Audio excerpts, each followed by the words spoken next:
We've been sold a lie, a beautiful, intoxicating lie, that happiness is the default, that it's something we can own if we just work hard enough, buy the right things, find the right person. But the truth, happiness isn't what we think it is, and that is the most freeing realization you'll ever have. Think about the last time you felt truly happy.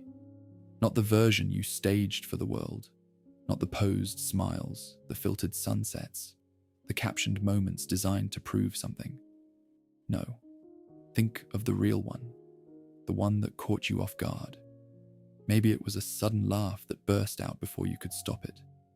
Maybe it was the warmth of sunlight on your skin when you weren't even looking for it.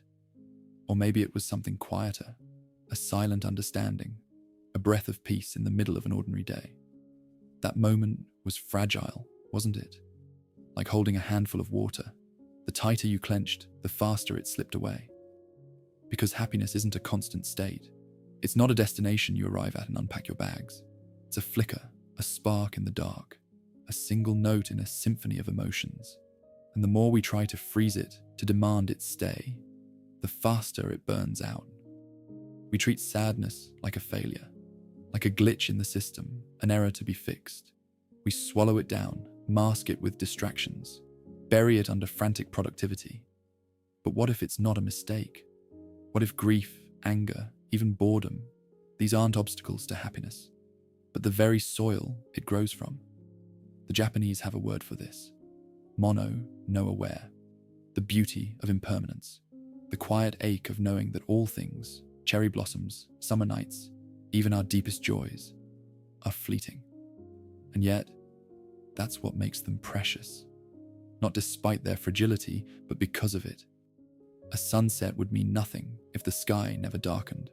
A song would lose its power if it never ended. And happiness?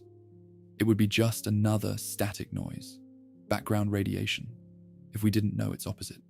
So maybe the secret isn't to cling to happiness, but to loosen our grip, to let it come and go like the tide, like breath, like seasons passing. Because the deepest truth is this: you don't lose joy by feeling sorrow. You lose it by refusing to feel anything at all. And isn't that exactly what we're doing when we fill every sacred pause? Think about it. When was the last time you sat in complete silence?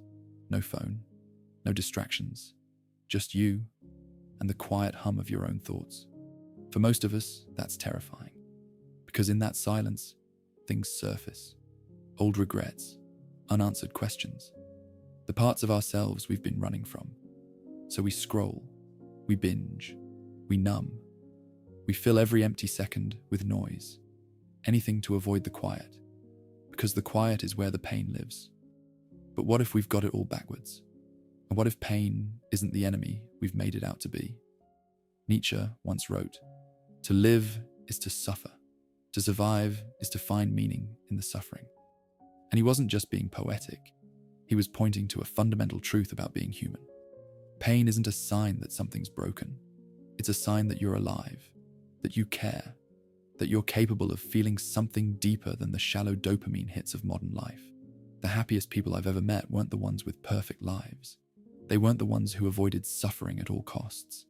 They were the ones who'd been through hell and came out the other side with their eyes wide open. They were the ones who'd learned to walk through their pain instead of around it, who understood that you don't find happiness by running from the storm, but by learning to dance in the rain. Consider this: a tree that's never weathered a storm develops shallow roots. It's the trees that endure the harshest winds, the ones that bend and strain, and sometimes even break, that grow the deepest roots, the ones that stand tall when everything else has fallen.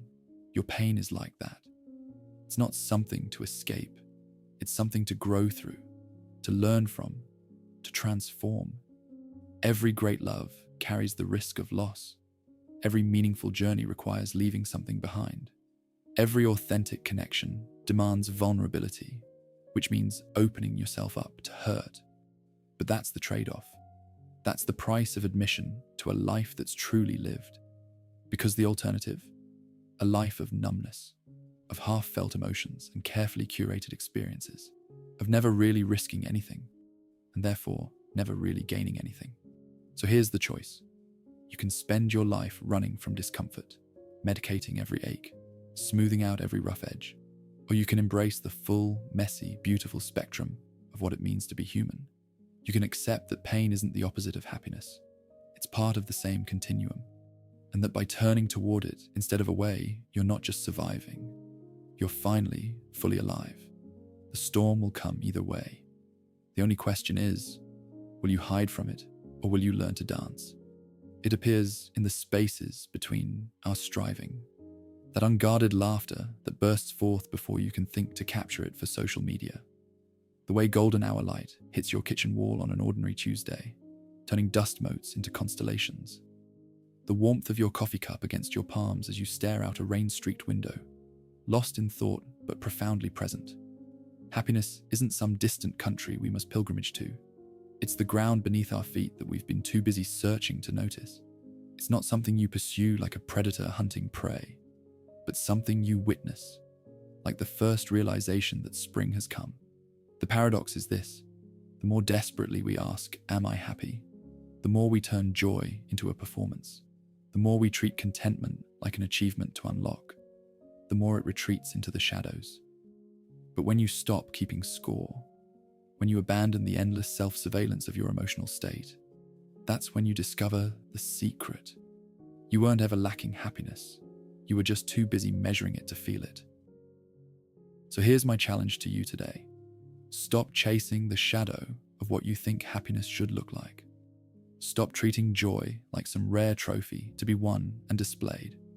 Instead, sit on your front step and watch the ants march.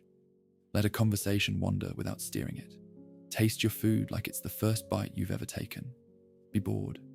Be still. Be here. Because happiness was never lost, my friend. It wasn't stolen from you or withheld by the universe. It was simply buried beneath the crushing weight of your expectations, beneath the constant comparison to highlight reels, beneath the tyranny of should and when and if only. And maybe, just maybe, that's the most beautiful and heartbreaking truth of all, that what we've been searching for so desperately was always right here, in the ordinary, unfiltered, unremarkable moments we've been trained to overlook. The treasure was never hidden, we were just standing on it the whole time. The miracle was never in the finding, but in finally seeing what was already found.